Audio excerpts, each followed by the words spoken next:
Welcome Ladies back. and gentlemen, oh, sorry. I thought you said I'm hosting you. So Yeah, I thought, you hosting, but I'll do the intro so I uh, can introduce you as the champion. okay, that's going in the bloopers for sure. That's funny. I think I just keep this in the episode. I think we just keep on going. Yeah, okay, go for it. Introduce Whatever. us casual. Okay. Welcome back to Sapphire's Unscripted. If you see us laughing, it's because we had a blooper right before we started. Because we said Brevan's hosting today, but I just want to do the introduction, and we both started Welcome back to Sapphire's Unscripted, which was very stupid from us. But anyway, welcome back. Episode 35. I mean, the growth on the channel has been absolutely ridiculous. Thank you to each and every one of you guys that has been showing your love and support to the channel. We appreciate it. As you can see at the moment, it's just the two of us. We're hoping Brett joins in a bit later. He's on daddy duty.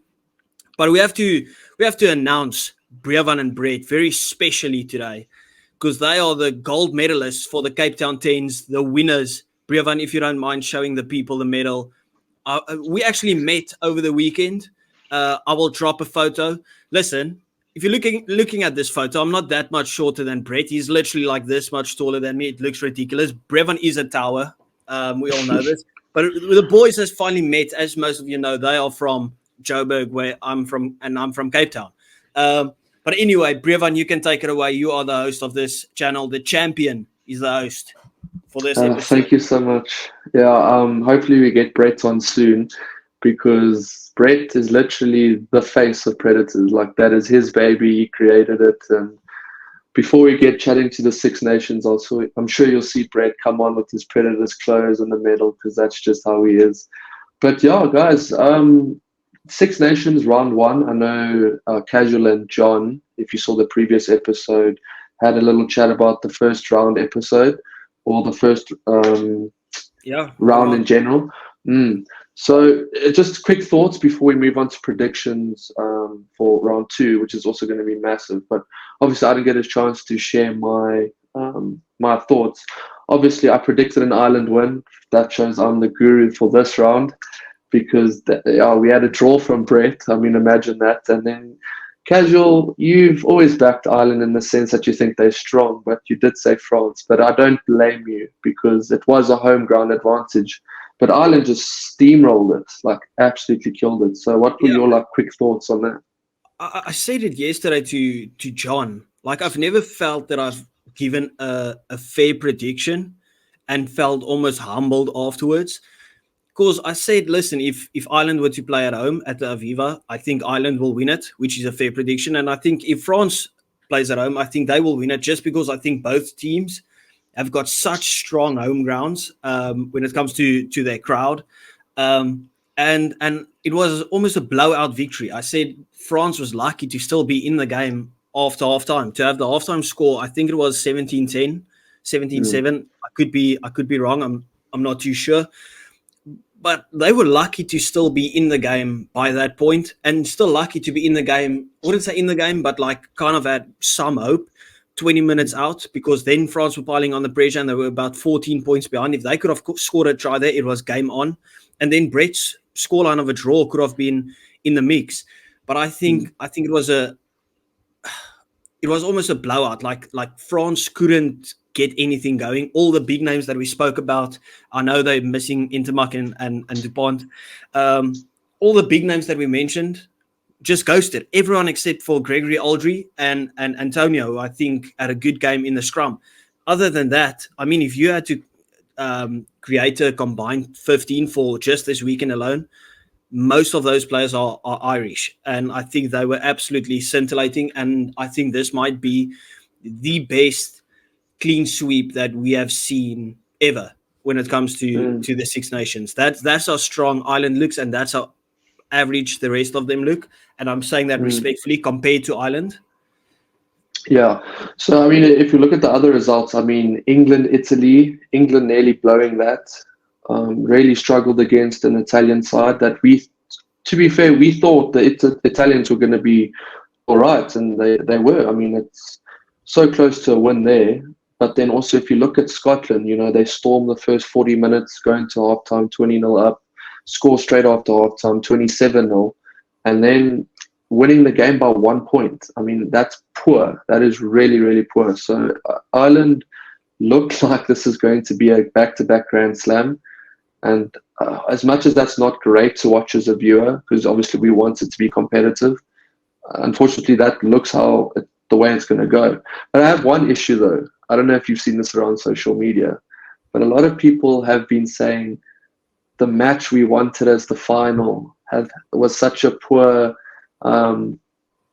match in general. Imagine people actually thinking the match that the world wanted was Ireland versus France in the World Cup final. Yeah, I mean, I'm not even going to rant about it because you can't talk about World Cup finals if you've never played in one. Like, how could you say the match that everyone wanted was France versus Ireland while we literally beat those teams? So we were the rightful teams in the final. I'm not slandering France or Ireland. I think they had false positions. They should have at least played third and fourth. And to be fair, like France and Ireland looked like the better teams throughout the World Cup. So they probably deserved from the pool stages to play in that final. But you can't slander that final and say it was a bad game. Because, yeah, maybe some controversial calls, as a lot of people would say, but that game had everything. It had yellow cards, it had red cards, it had massive, massive tackles. You had standout performances from a lot of people. You had tries on both sides. You literally had everything you could ask for. Did we score a try in the final? I'm not too sure. No, we didn't. No, we didn't score a try, but we had a try. We had disallowed tries.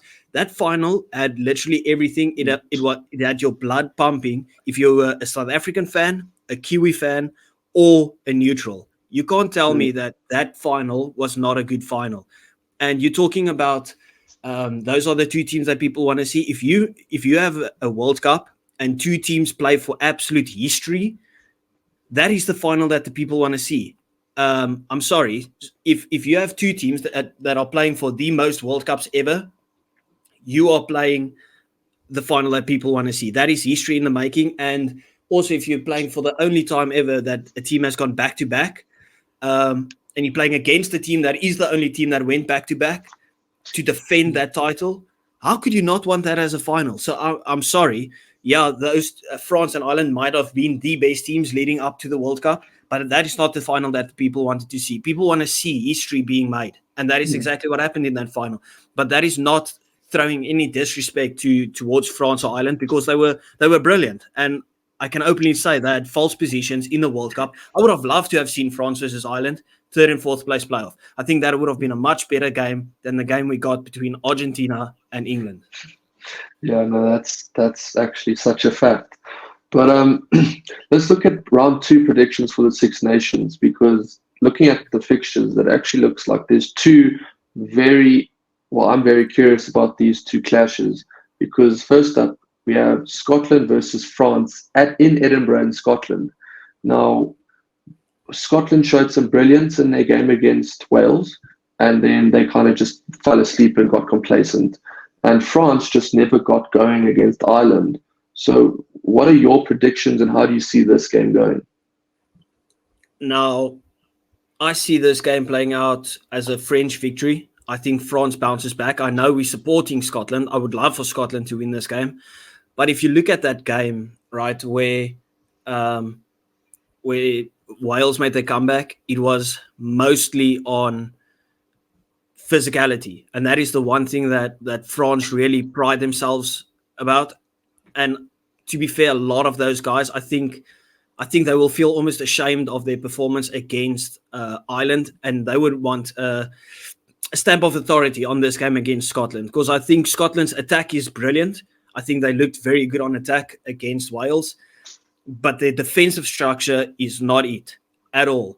And if France take those last 20 minutes that they had against Ireland and they employ that against Scotland, I wouldn't say hammering, but I could see a statement victory for Scotland, because let's make no mistake, not for Scotland, for France, because let's make no mistake about it. Like, as soon as Luku went off the field and the new scrum off came on and Tomo Ramos went into first receiver and Jalibird into the inside central role, they looked scary. They looked very good. They went at that Irish defense. Some holes opened up. Peno got into the game a bit more, and I can see them taking that and employing that into the Scotland game, and that will get them over the line. But as I said, I want Scotland to win, but that second half for Scotland, very, very shaky.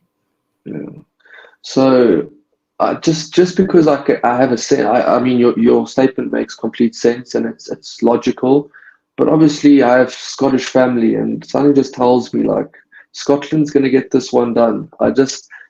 France weren't fantastic. Obviously, we know they came back a bit towards the end, but Scotland, like you say, the one thing they do lack is physicality, especially in that forward pack. The forward pack is not the most physical, and it's almost like they have the physical players in the wrong positions, like Duan van der Merwe and those types of players on. The starters are still all right. Like they could keep up probably when it comes to the starters, but the bench isn't strong enough to cope with that French bench, in my opinion.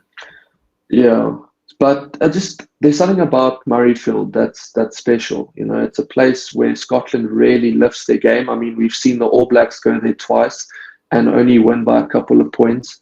So Murrayfield's a stadium that, you know, it can really, you just feel the presence of the fans. So I think that will get Scotland over the line. I'm not going to say they're going to thrash. Scotland victory.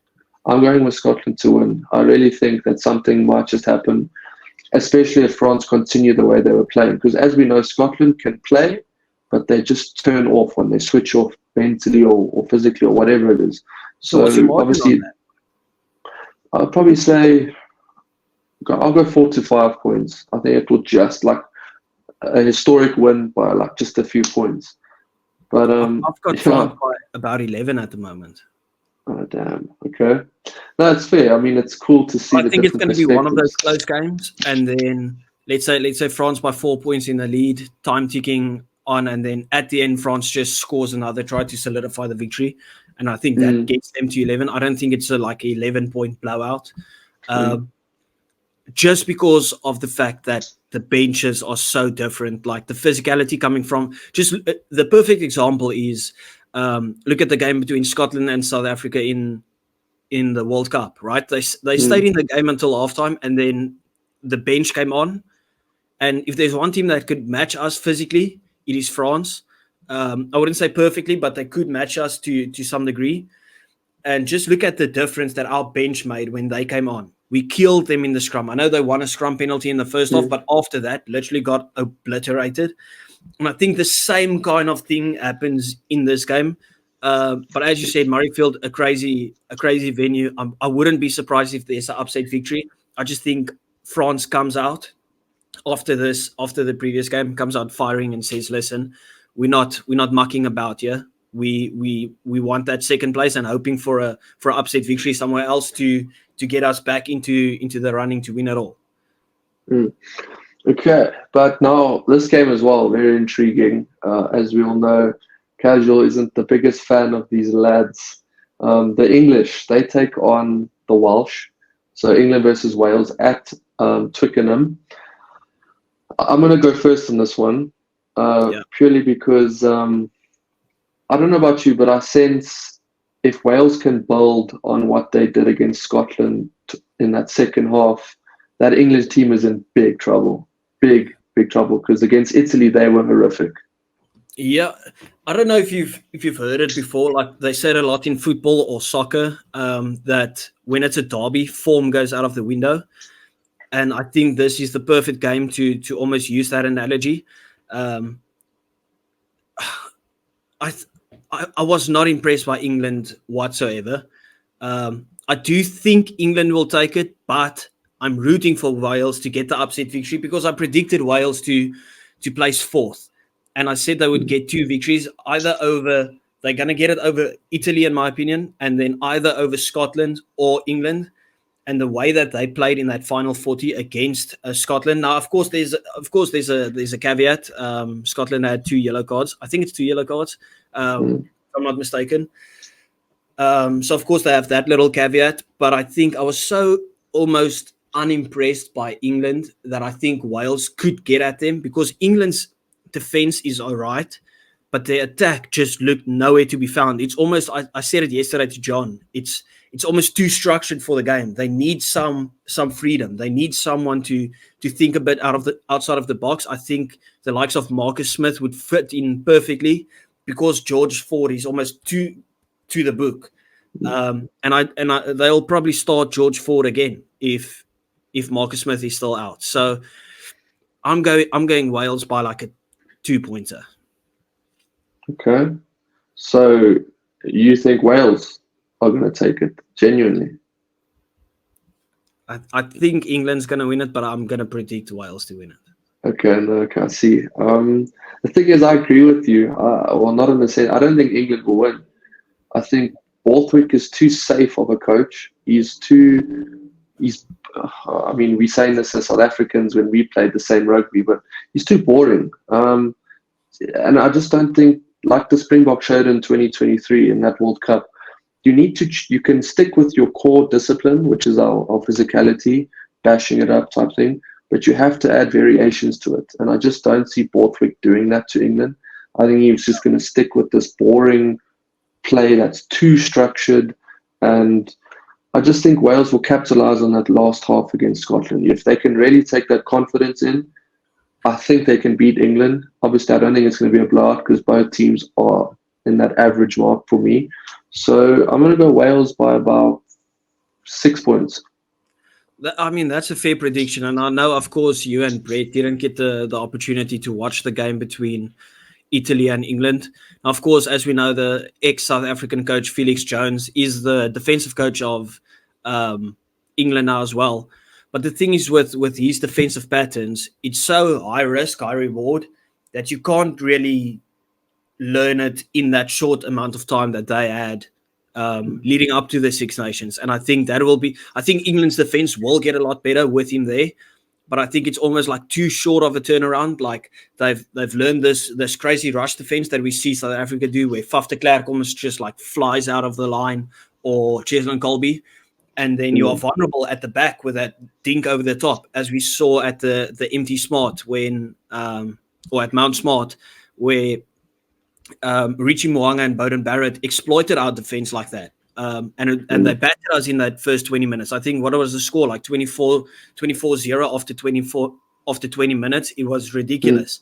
And I think that can still be exploited when it comes to this English defense, just because they haven't got that defensive pattern drilled into them. It's not routine defense just yet. I think they will fix it, and I think England will be a team to be reckoned with sooner rather than later. Like, I just get that feeling.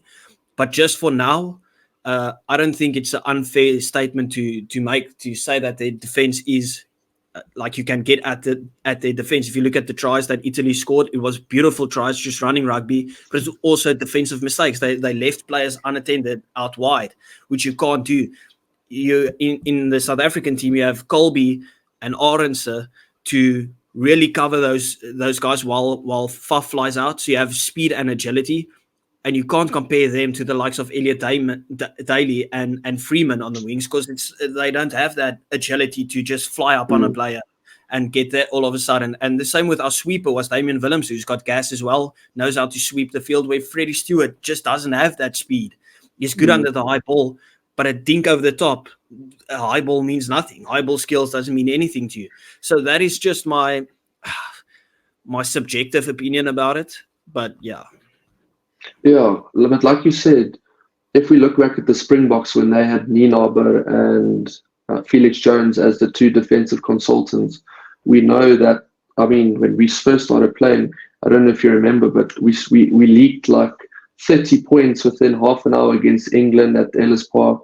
It was just like we were leaking a lot of points. I mean, even when we won in New Zealand, we still let through 34 points. So it's a defensive structure that you have to get used to. You have to get it drilled into you. And if you can't even have the attack to back up your poor defense, that's where the issue is going to come in. But that's going to be an interesting one. Literally could be anyone there, 50-50 game. But then we move on to a game that is a little easier to call, but we're hoping for a bit of a fight. Ireland versus Italy in Dublin. obviously, I can only see one winner here, but it's going to be interesting to see whether Farrell or puts his strongest team in or his weakened side. Because as we know, Ireland the following week will have to play Wales, which is a bit more of a tougher game than Italy. But what are you saying? Are you saying Italy might cause an upset, or are you not too Yeah, sure? you kind of almost took the words out of my mouth in terms of them fielding their strongest team. We know Andy Farrell likes fielding his strongest team. I mean, he fielded his strongest team against Romania in the World Cup. But I think knowing that the Wales game is a very physical game just a week after, kind of makes his decision to say, listen, we'll take out a couple of guys, maybe even take out Joe McCarthy, who had an absolutely brilliant game, and put in James Ryan again. Just for an example. So I think they're going to go a bit rotated in their lineup, and that will make that it's a closer game than most people expect. I think Italy will obviously turn up firing, and they will fight for every point that they can get, because that's just the team that Italy are. They fight until the end. Doesn't matter if they lose by 50, 60 or 1 point. So I've got Ireland to still cruise home with about 28 to 30 points, which is closer than most people would probably predict, because it's at the Aviva as well. But if they feel their strongest team, I think it's going to be a blowout victory, just because of the fact that Italy has no defense, in my opinion. Yeah, the thing is, when Italy were also leading that game against England. You know, it's not like they were chasing the game; they were leading, and obviously they just didn't have that BMT that where they could get the job done. So against Ireland away, it's a different type of game. Even the Springboks will tell you it's not an easy place to travel to. But yeah, Ireland to win. It depends on if they feel their strongest team. I can easily see it being a game won by 40 points and more. If it's a weakened side, I do see it by 15 to 20. Yeah, I think that's fair predictions. Like, we're going with you going with 2 upset victories. I'm going with just the 1 upset victory, but it's more because I want to see it instead of that I think it's going to happen. But yeah, just like after that first weekend, we both have spoke to people that have said they could see England really putting up a fight to win the championship, and I don't see it at all. Just the way that they played Italy. Now, Italy is no walkover victory. Let's be honest about it. But they are not a team that you struggle against and only win by 1 point. Obviously, Benetton has been absolutely brilliant, and they've taken that play style and they played in Italy. But with people saying England have a real chance in the Six Nations, you would have wanted a statement victory. Like, you wouldn't want to struggle until the end against Italy. And Ireland just looked so good against France, and it didn't feel like it's just a one-off. It just looked like the system just worked perfectly, and teams have to figure out a way to disrupt that system. It's not a one-off game where everything just went their way. This is a system. The guys know exactly. Their chemistry is very good, and teams need to try and disrupt that. And if you're not a brilliant team that know exactly how to disrupt it, the way that New Zealand did in the World Cup, I don't see any team getting close to them at the moment. Okay. Well, just to finish things off, let's have a bit of fun. You watched obviously majority of the games, correct? Yeah, I watched a lot of the games. Okay. So I saw snippets here and there, so I can also kind of participate in this. But I'm going to ask you, what were your favorite? Let's go top 2 tries of the weekend. Well, goodness. Well, you probably have to put up Duan van der Merwe's try there. Just because the fact he's South African, it was some Finn Russell magic, 50 meters out, just like raced through. And I don't know, it's gonna feel like you could have easily put up 2 Italian tries. I'm actually gonna take an Italian try. They scored 3 brilliant tries. You have to take one of those, and I'm gonna take the final one because it was individual magic. I mean, Ioane got tackled, left the ball, picked it up, beat like 4 players, and just sprinted through. So I'm gonna take those 2. I could have easily taken one of those Wales tries just because it got them back into the game, and I would have chosen that if they actually got over the line. But the fact that they didn't get over the line, almost feel that it's made it like null and void. So I have to take the brilliance of Finn Russell and Duan van der Merwe's try, but the try of the weekend goes to Ioane for me. They at the end, consolation try, to be fair, but also 50 meters out, beat like 6 defenders, whether it's running through them, being tackled, picking it up, or just outgassing them. So, Ioane. Okay. Yeah, no, the one that only really stood out to me, because obviously I didn't see all the tries, but the one that really stood out was Duan van der Merwe's try. Obviously, like we saw, it was a bit of a comparison between, not exactly the same, but the try of the year last season, where Carl Steyn catches the ball, passes it infield. Obviously, this time it was to Finn Russell, gave a good offload, and then Duan van der Merwe has the speed to round his man and obviously finish, which was great. So that's going to be my try of the round. But wrapping up, guys, we have, casual took France to beat Scotland, England to beat Wales, and Ireland to beat Italy. No, I said Wales to beat England. Oh, you did, but that's because you wanted, not so much think it, if I'm correct. Yeah, but I'll keep it at Wales to beat England. Okay, cool. I like the underdog shout on it. Okay, and then me, we've got two of the same then, Ireland and Wales to win for me, and then obviously I said Scotland would beat France, which is going to take everything, but I think it's a possibility. But at the same time, France is the favorite, and they probably should get the job done. But that's it for today, ladies and gents. Thank you for liking, subscribing, sharing, and just listening to us talk about rugby. We really appreciate you guys. Please keep pressing that like button, keep pressing that subscribe button. And sorry, Mr. Burns couldn't join us today, but he'll be here next time, I promise. Sayonara. Cheerio.